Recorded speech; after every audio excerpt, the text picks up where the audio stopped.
So I know we are standing between you and lunch, and you're probably hungry. They always, serve good food here, so we'll try to be as quick as possible. So if you don't know me, my name is Melanie.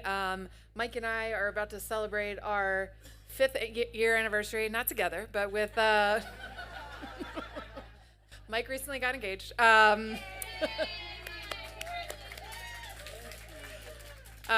But at the castle, working with David, so it's always great to see a lot of the same faces every year, and meeting new ones, of course. So both Mike and I, our backgrounds are in basic science research, and so we have PhDs. And then Josh, who I don't know if he's talked quite yet today, but many of you know him because he, in addition to being a scientist, he's also a clinician as well. So he might actually be your doctor. And so we're just going to take you through some of the research updates that have been happening in the past year. And so what is our ultimate goal, right? So really our ultimate goal is to really improve clinical care, not only trying to uncover new treatments, but also figuring out how to better diagnose patients, because I'm sure many of you didn't, no one knew what your disease was when you first showed up. And not only that, some of you with IMCD will respond to siltuximab, and some of you won't. So identifying prognostic biomarkers is another very active area of research, but this is really our ultimate goal. And so how do we do that, right? And so where we really bring our expertise is understanding the biology. And so we really believe that there is sort of a give and take, or we kind of sort of go back and forth.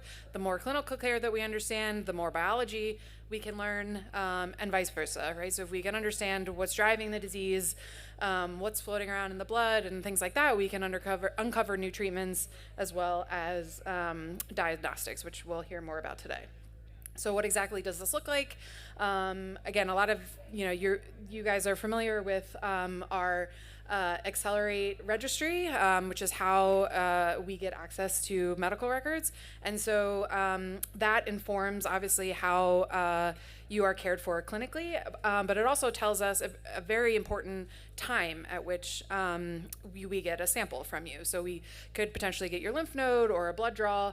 And so those have different applications, right? So if you're in flare or in remission, we can learn different things from those types of samples. And these are, the main members of our team currently who mainly work on the clinical side, and then those of us that are the nerdy scientists, I guess, on the right. And so today, these are only going to talk to you about a handful of these, but these are a lot of the different projects that we have ongoing at the castle. I did want to point out, I don't think, do I have here we go, my pointer. We do have one publication in particular that we wanted to point out that we published, I think, around the beginning of this year, where we've been working on this for quite some time, but we finally published it, where we now have a mouse model where we can test lots of new drugs and things like that and really understand a lot more of the biology. And so we have access to that, and it's currently being used heavily by myself and other people as well. And so for the first part, I am just going to briefly talk about these two projects that we're working on here. And I also wanted to mention that a lot of these things that are mentioned in blue are on the verge of being published. I mean, some of them are, Mike has a paper that literally will probably be published in a couple weeks. So I bet if a lot of you guys come back next year, we'll have lots and lots of more publications that'll be available online. But jumping right into these two projects here to really help us understand cell types and signaling pathways that might be involved in Castleman disease. Sorry, before I get to that, so how do we identify potential treatments and other biomarkers? As I mentioned, it first starts really with your medical records and all the clinical care that you're getting to identify specific blood samples. We can extract blood, and there we can look at certain cell types that are circulating around, and we've also historically looked at all the different proteins. And this has historically led us to identify new treatment opportunities. In addition, we often, we use the lymph node that is basically extra from that's taken out from the excisional biopsy, and so we can also use that extra tissue to really understand what's happening. There's all these, you'll hear about all these weird unique features of Castleman disease that you can also look at the science station outside, but we really don't understand what's causing them and what their impact might be to the disease. And so the way that we try to understand this is we can look at the different cell types, what might be up or down or just different than either a normal lymph node or a healthy lymph node. We can try to extract information like what are they doing and where are they located? Is their positioning somehow involved in the disease? And again, perhaps this will also uncover new biomarkers as well as new treatments. So that's essentially what we do. I apologize that the slides are a little bit off. I hope that's not, anyway, but so many of you know that, so this is just one project that I wanted to describe, but many of you, and you've probably heard today, that true treatments that have been historically used are IL-6 inhibitor siltuximab, as well as sirolimus that targets mTOR, and this is specifically in IMCD.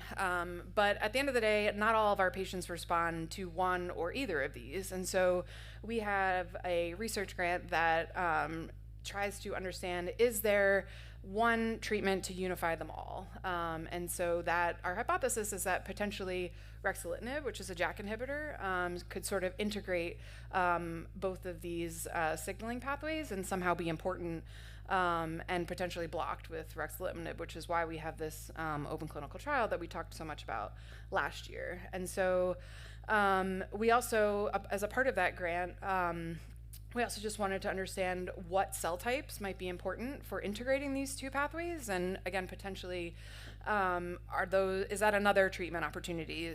Because if those are the pathogenic cell type, then maybe if you target those, that could also, sometime in the future, we could come up with a treatment for those patients. And so over here on the left, the movie is not, and well, we had Joe made a really nice movie, and that's also doesn't seem to be working, but essentially this is, we showed this last year, but we think that these very special type of macrophages are integrating these two signaling pathways, and so the yellow here is just highlighting those actual cells, and I think it's probably a little bit hard to see, but you can see more red here, and there should be more green, and so we know that both mTOR and an IL-6 JAK signaling is upregulated in IMCD, so you can see more red and green here than in the control.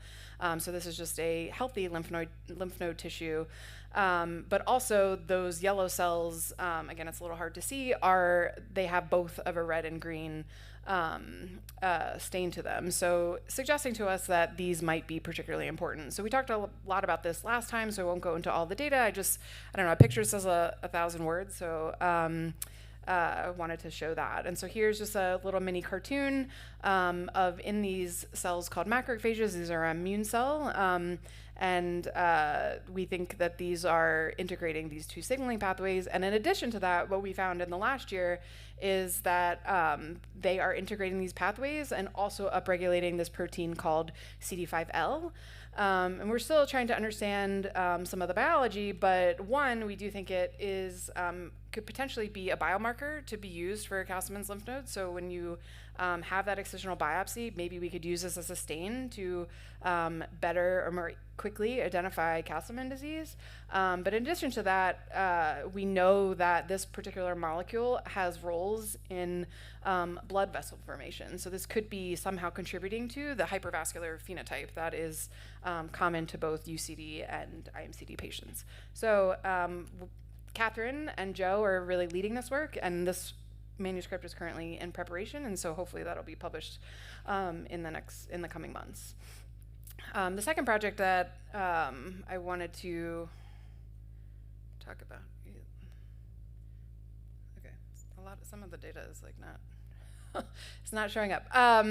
Anyway, but so we basically discovered, many of you have probably heard us talk about this protein that we identified in the serum called CXCL13 that seems to be very upregulated in Castleman's patients during flare. Not only CXCL13, but also VEGF-A, which you'll hear about more later. And so we know that these proteins are expressed by cells in the lymph node. And so we basically discovered that these cells are the cells that are secreting these two proteins are structural cells of the lymph node. So not, you probably are aware that the lymph node is made up mainly of immune cells, but there are less frequent cells that are very structurally important and will they basically talk to the immune cells and tell them exactly what they should be doing. So again, it's a little bit hard to see, but it's this green blob here in the middle. This is what the data actually looks like. Not sure why this didn't show up, but you can see red here.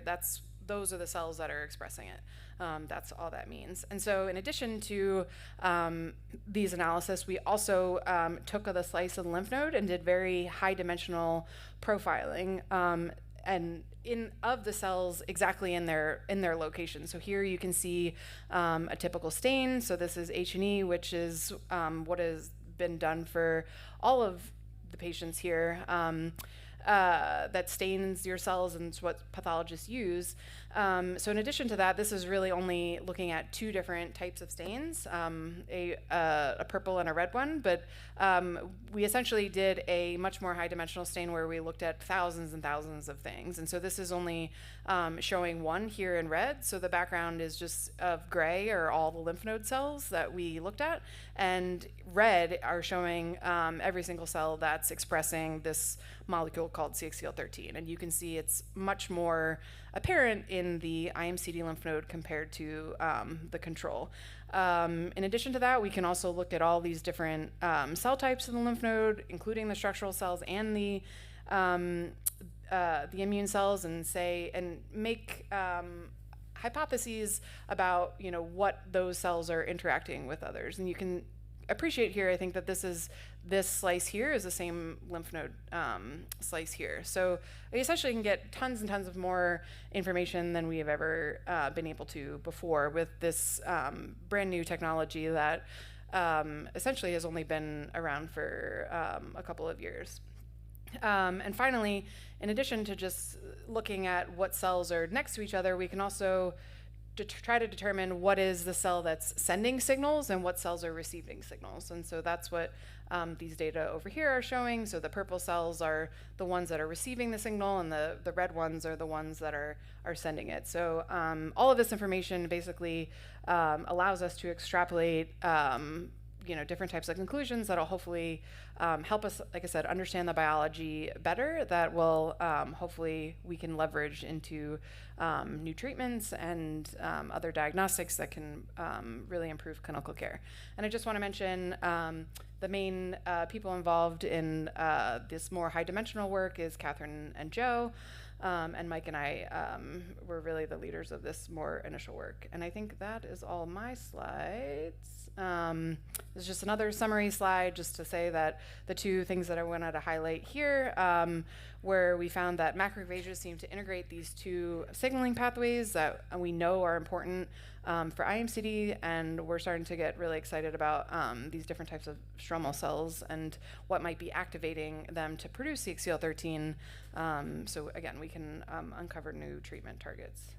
And now I'm officially done, so Mike, on to you.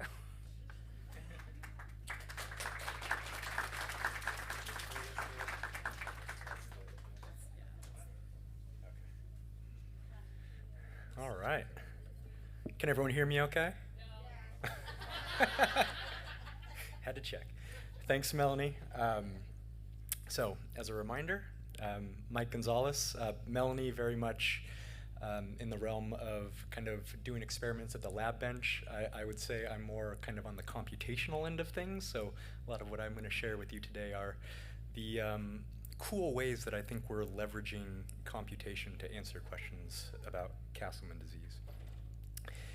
And what I wanted to start with, what's called a quantitative geneticist by training. So I am very, very interested in the underlying genetics of Castleman disease. But really what we're trying to do is ask and answer a very simple question, and that is there something in the DNA or a change in the DNA that predisposes patients to developing or persisting with this hyperinflammatory state in Castleman disease? And I think we're doing two different flavors of kind of genetic studies that I'll go through in a minute, but I think they're kind of converging on this similar story of dysregulated calcium signaling. I'll tell you why that's important coming up. So if it's been several years since we've all had introductory genetics, we'll do a little crash course here with this slide. As I mentioned, we have two different kind of flavors of our genetic profiling that we're doing in Castleman's patients. And these are both geared to detecting different types of genetic changes.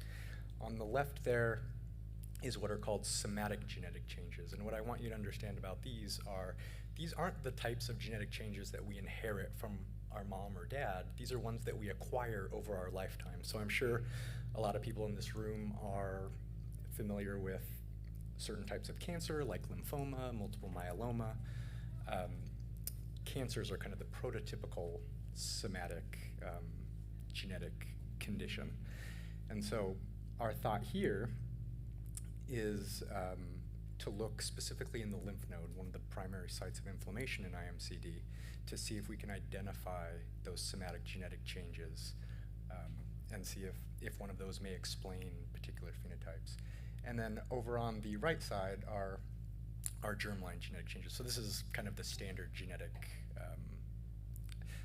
study. So these are genetic changes that are traced through families. We inherit them from our mom and dad. Is there something like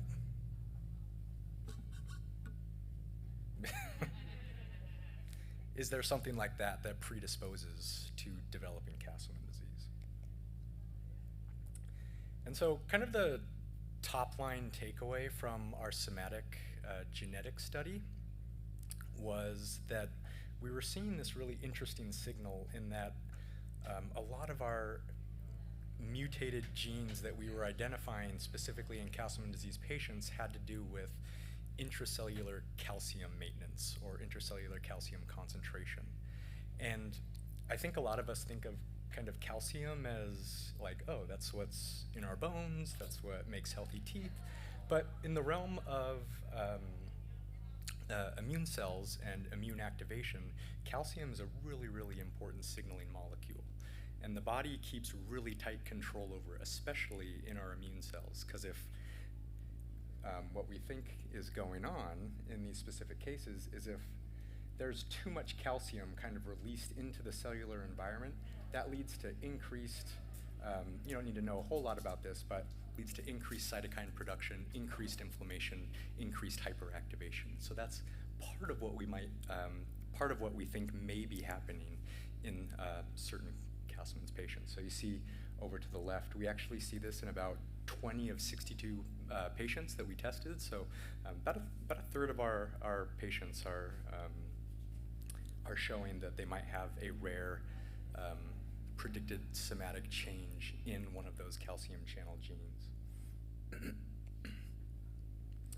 And that's what kind of one of the strengths, I think, of genetic studies, and one of the reasons I really love them is that I'm a computational guy, I'm a numbers guy, I like to count things, but so I see kind of funny things in the data. So 4 out of 5 top calcium channel genes, that's interesting statistically, but then we actually have to move forward and demonstrate that if we actually look at those genetic changes in like a cell line or something like that, that it actually has a particular function.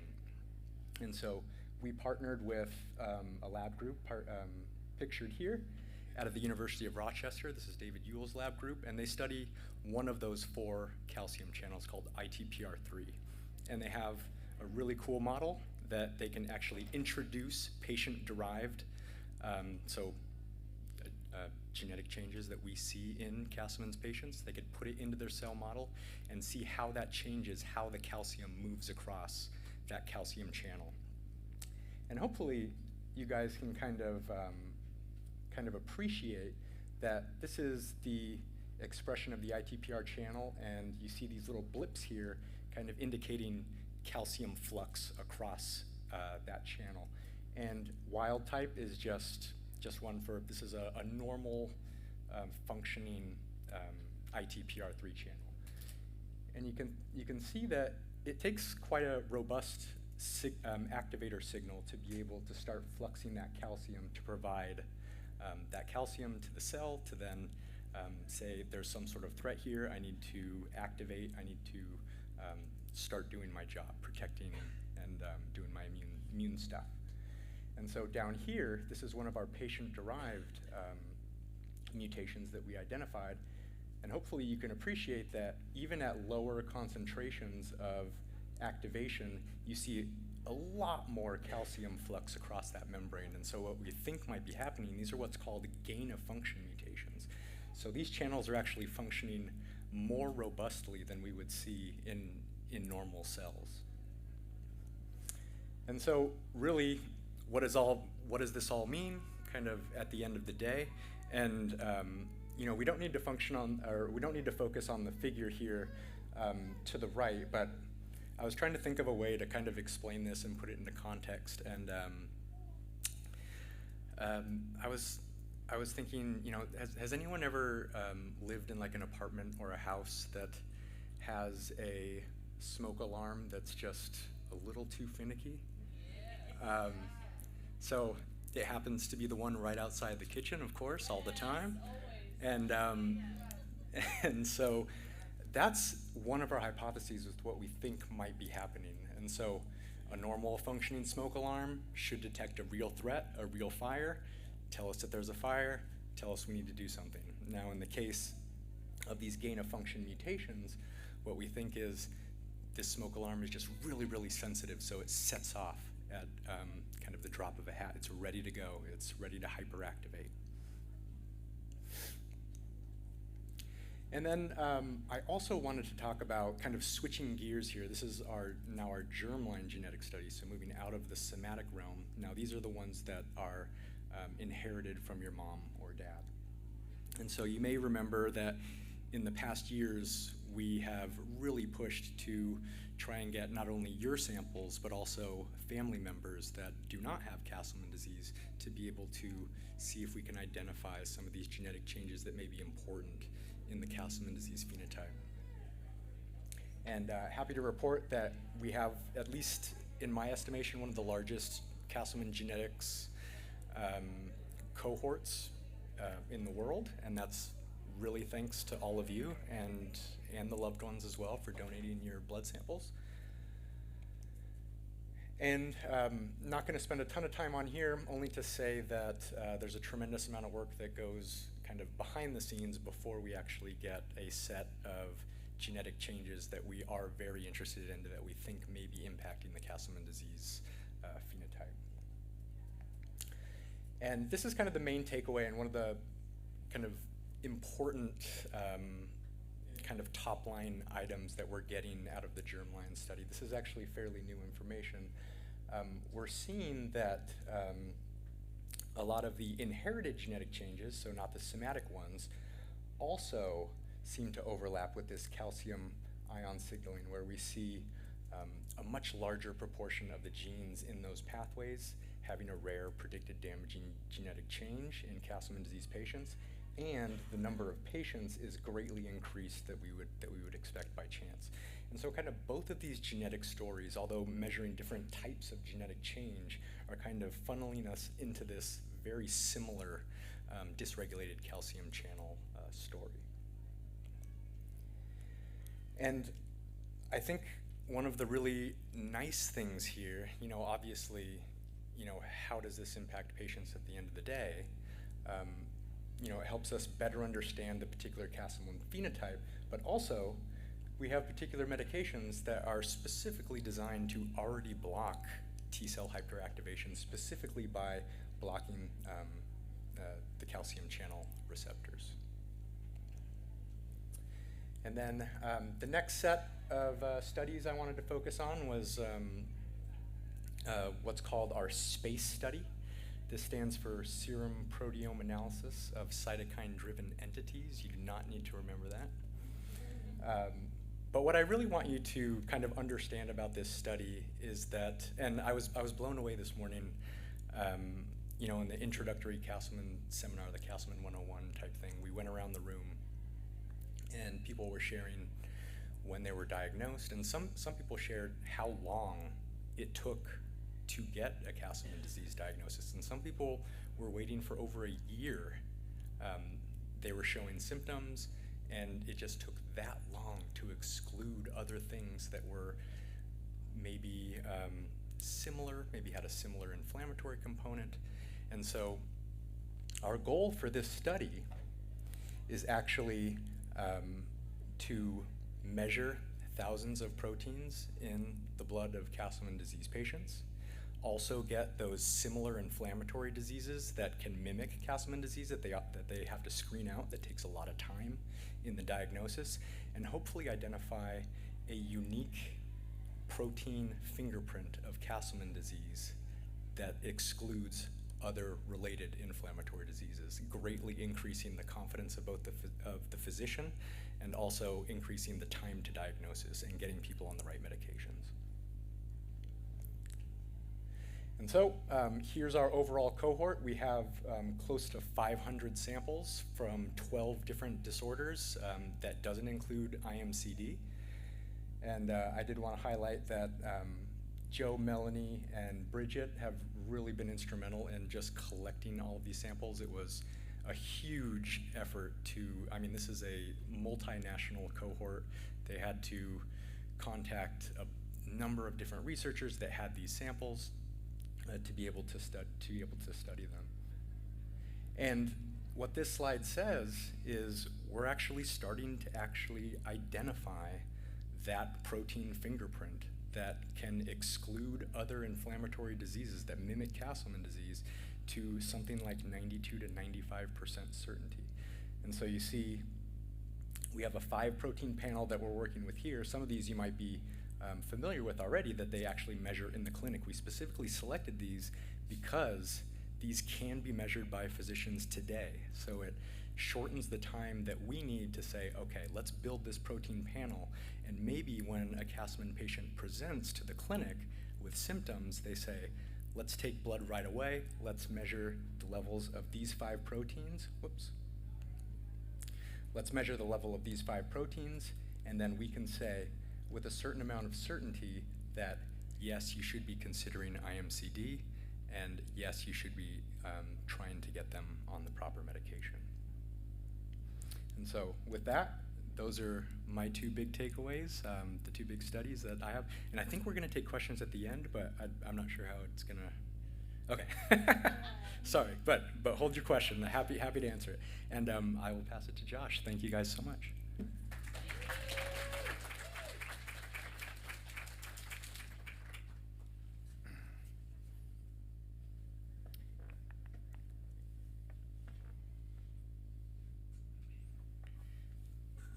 Thank you so much, Mike. I'm so impressed seeing all the stuff that we're doing laid out together. It's so amazing and such a testament to the wonderful work and leadership that Melanie and Mike have been giving to these projects that we've come so far with them. I am Dr. Josh Brandstadter. I am a clinician who takes care of Castleman patients. I have the stewardship of our patient registry for the Castleman Disease Collaborative Network, where we take your medical record data and accumulate it all together in order to find out the contours of the real-world experience of patients with Castleman disease, taking everyone's unique story and finding what the common themes are. And this is one of the great tools that we've been able to leverage over the years for learning more about this disease and how we all, and how everyone in this room experience it. I also work in the lab and on the computational side as well to try to do some of my own work in terms of advancing what we understand about the underlying causes of the disease. And as I see it, we have 3 main problems in our community. 1, which is the diagnosis is challenging. 2 is if you don't respond to ciltuximab or tocilizumab, there's not a lot of consensus about what to do next. And then 3 is, if you are responding, how much longer do you have to stay on your treatment? Is it really forever? And as I think both Mike and Mel have pointed out, we have a fair bit of interest in these cells that were thought to be boring cells. They were thought to be the cells that made up the walls of the lymph node, that just sort of structured that part of the lymph node from that part of the lymph nodes being these forward operating bases where the immune cells, the white blood cells, get together to figure out their best attack strategy for a germ. But these boring wall cells that label the different parts of the lymph node are actually now better understood to be providing signals like air traffic controllers, telling the white blood cells what to do, where to get activated, and where to go. And we've been interested in a lot of different facets about whether they're playing a role in causing Castleman disease. We certainly know that they look odd under the microscope, and that's part of the definition of the disease when you see these sort of what's called prominent follicular dendritic cells in the histology, hypervascularity, blood vessels in the lymph node. These are all these structural lymph nodes playing a role in defining the disease by its appearance under the microscope. We can find all of these cells, target them, and then we can find that there is a particular group of these cells that does seem to be particularly enriched, these cells that sort of surround blood vessels in Castleman disease. And then we can bring this all the way back to a simple stain that any pathologist can do in any hospital. It doesn't have to be a big fancy one like Penn, to help patients to get their diagnosis of Castleman disease. And we can show when we can stain for this one particular protein, we can separate out Castleman from other related diseases. Second project that we're working on is what to do when patients don't respond to their IL-6 inhibitor, whether that's siltuximab or tocilizumab. This is the registry, if you're not already familiar, called Accelerate, and this is what we've been using for asking some of these questions about the real world experience. And what is unique about this registry is, one, it is powered by you. You self-enroll. It's not the doctors doing this all stuff behind the scenes. This is something that you would go to our website, thecdcn.org, to register and volunteer your patient medical records directly with us. And the second unique feature about our registry is that it involves expert adjudication, so that we can feel that we have, so every record gets reviewed by an expert panel of physicians, pathologists, to make sure that we understand what the actual diagnosis was for the patient. We're not reliant on a diagnosis that was made by someone who may not actually have experience with Castleman cases. And so one problem that we've had is what to do with kids. We tend to think about kids as little adults, but they're not little adults. They're their own unique, they're their own unique thing. And so a lot of our care of Castleman disease patients and children has been reliant on taking the lessons that we've learned from adults and then just applying them to children, whether they fit or whether they don't. So when we did a registrational trial for siltuximab to show that it worked for Castleman disease patients, we just said, well, it's what we do for adults, so let's do it for kids, even though kids were not included in that trial and had not been formally investigated for the use of siltuximab. And siltuximab right now only is actually approved by the FDA for its use in adults. The label does not extend. And so,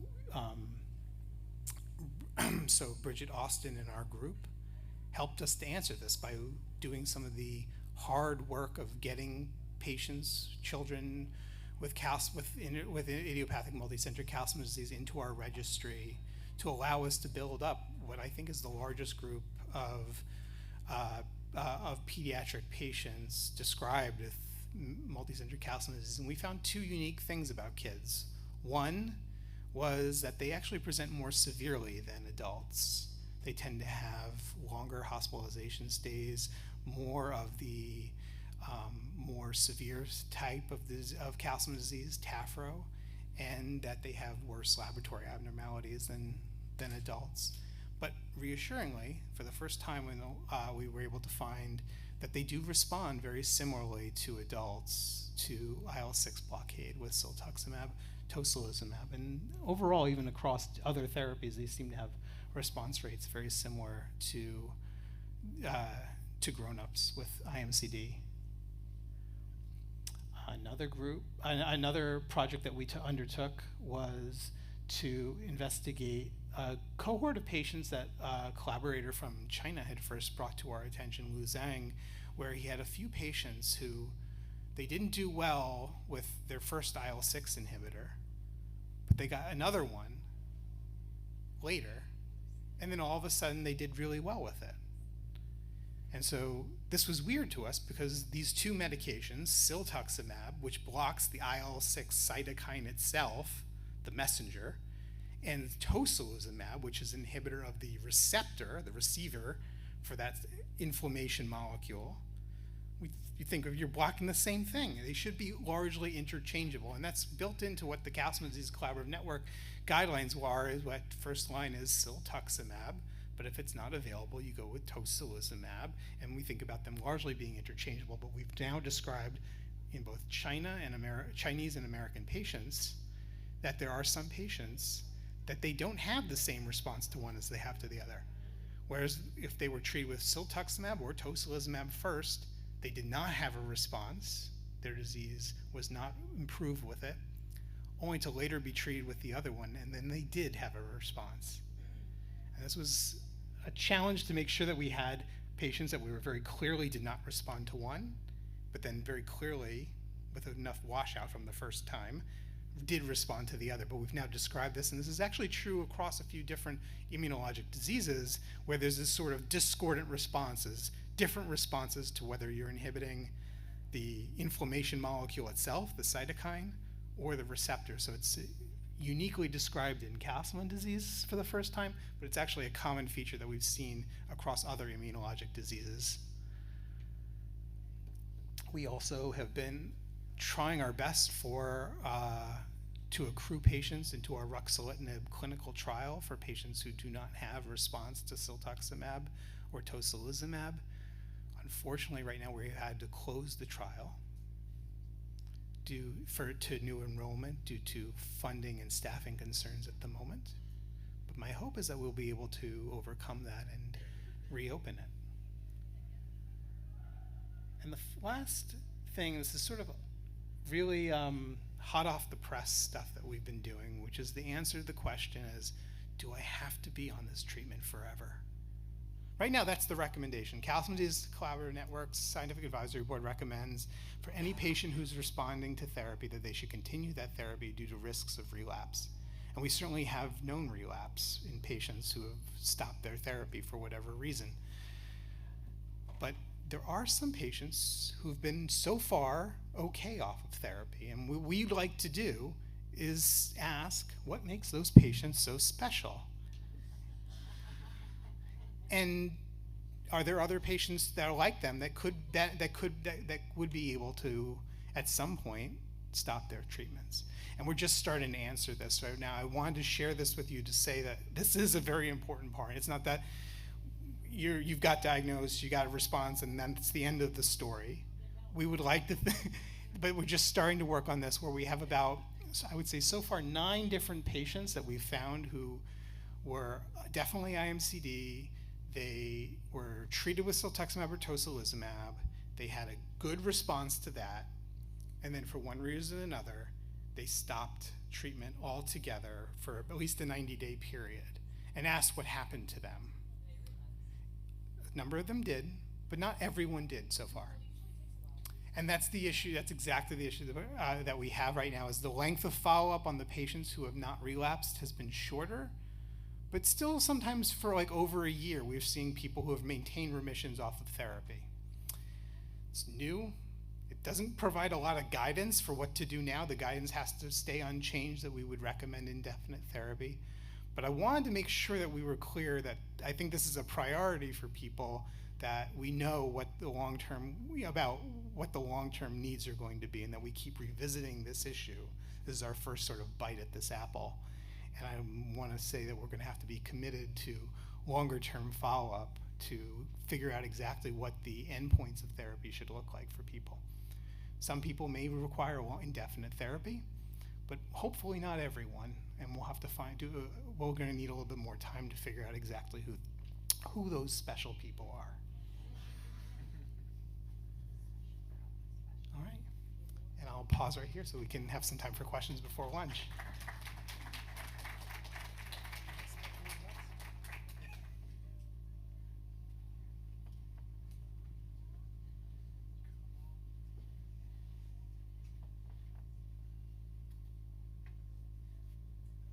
But also, if everybody's hungry, we don't have to have any questions now, and we'll be here the rest of the day. So might need to activate that metabolism to get the brain cells working. Well, can I just say thank you, guys, for what you're doing? Seriously.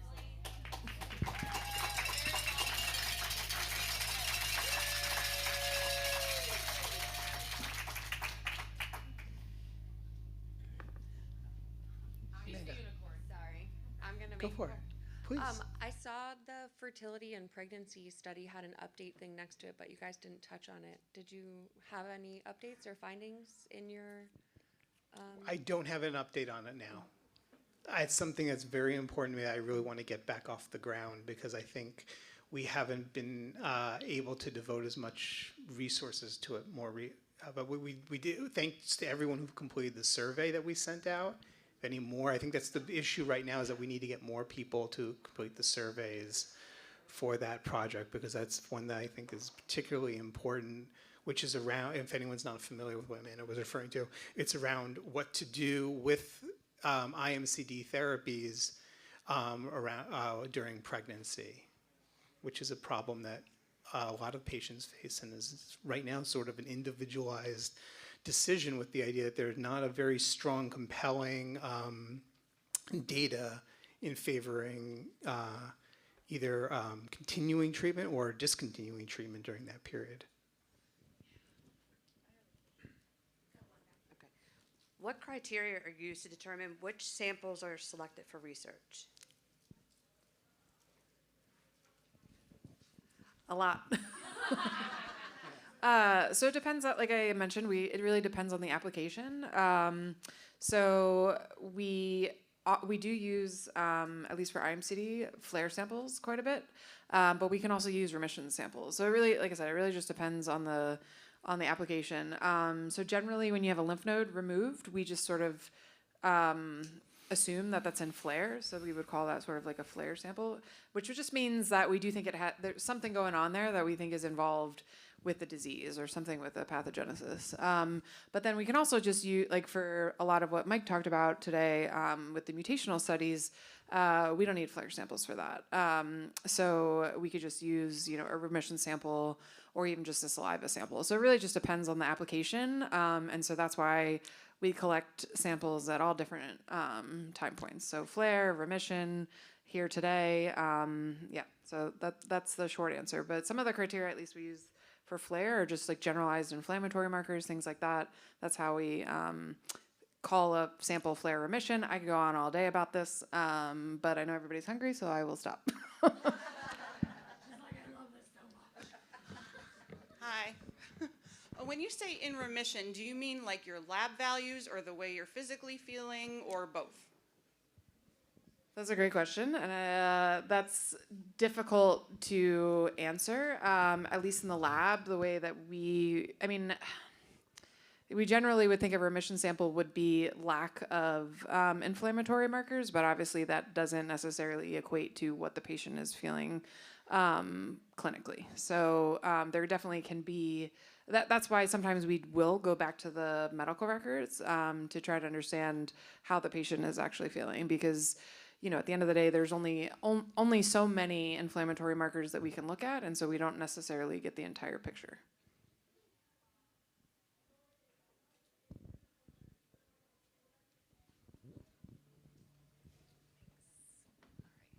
We have a question from the Zoom. I had a biopsy back in 2013. Do I need to have another biopsy to have my case reviewed?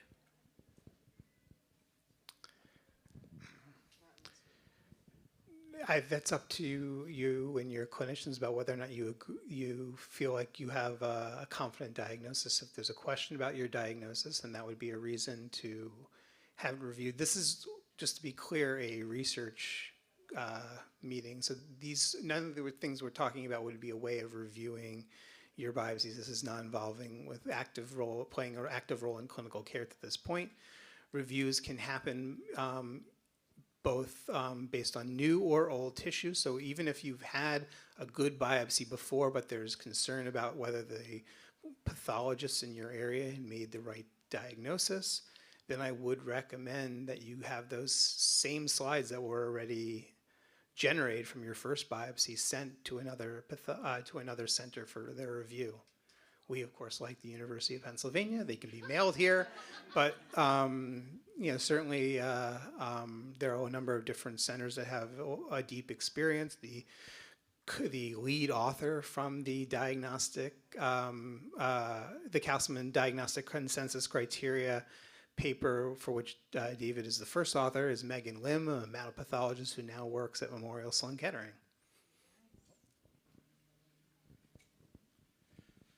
Hi, the 5-protein project, is that ongoing, and is it just for new patients, or is it going to also be done on patients between remissions, and is it done via just a blood test?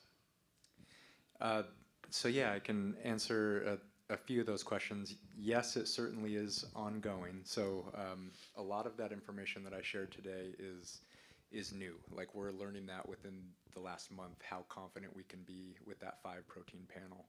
We're currently, we measured upwards of 7,000 proteins in the blood, so we're picking out what the best set of proteins are to make us the most confident. The reason we chose those 5 were because they already have a clinical test available, so doctors can just order them if they want to. But we're currently kind of trying to test the bounds of what we can accomplish with all 7,000 of those proteins. So how good can we get? Can we actually identify, are there subtype specific protein fingerprints? We're looking at that question. We certainly have, to your question about, are you tracking, certain treatments, and do you have multiple time points of given patients within that proteomic study? Yes, we do, and we're investigating that as well. So we're asking a whole bunch of questions, and we're just kind of scratching the surface of what we're getting out of this 7,000 protein panel. But we're digging. Yeah. Be able to narrow it down. Absolutely. Yeah, my name is Keith Pierre. My husband is Raymond Pierre. He has HHV8 positive MCD. Dr. Josh, we reached out to you from Hopkins. Our physician is Dr. Ambinder. Yeah. We reached out to you in October when we were in the ICU. And I reached out to you in the evening as I was watching him deteriorate hour by hour. You responded within hours of that email. So first I want to say thank you, because you told us to ask all the right questions to the doctor so they were able to test him, and he got the diagnosis. So I want to say thank you first.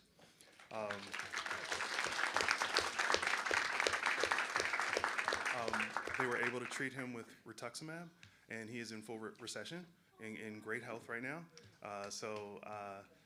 He is filling out the Accelerate information so we can give to you as we speak.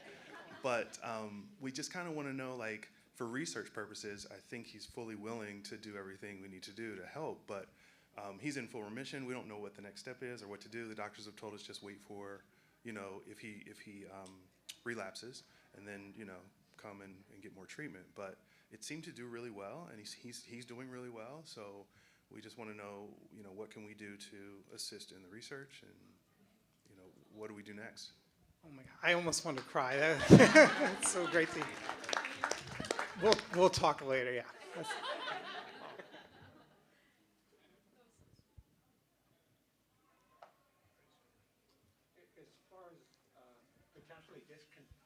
As far as potentially discontinuing medication, because it's not needed anymore. Are you looking at specific indicators to determine that, and what are those indicators?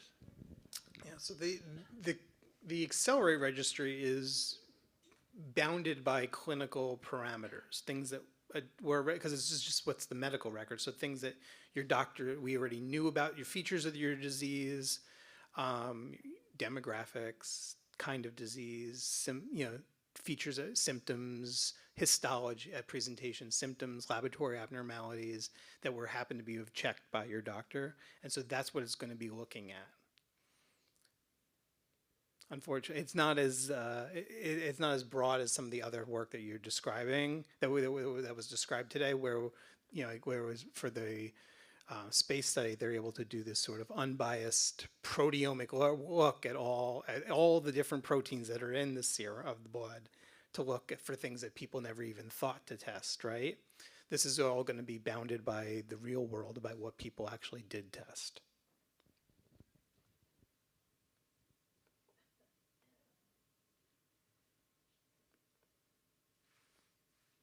All right. Well, we're still around if there are any questions come up in the meantime. Otherwise, I think this is probably a good time to break for lunch. Yep.